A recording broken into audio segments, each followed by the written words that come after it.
бір-екі ай. Мына балада алдыңға келіп түскенде мына ішек құрттары көп болды.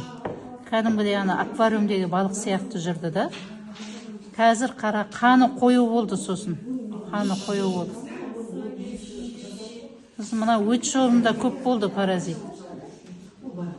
Өт жолында паразит, үлкен паразиттер болды. Қазір тап-таза ғой, міне қараңыз.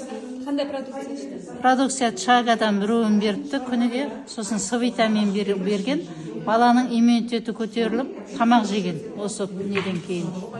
Міне, мынау өт жолы. Өт жолында әлде де эластықтар бар, бірақ паразит жоқ. Сосын бала тісін қайрайды екен, соны қойған. Одан кейін жаңағы тамақ жемейді екен. Сосын қаны күшті сұйылған, мынан қара. Қанын түсірші.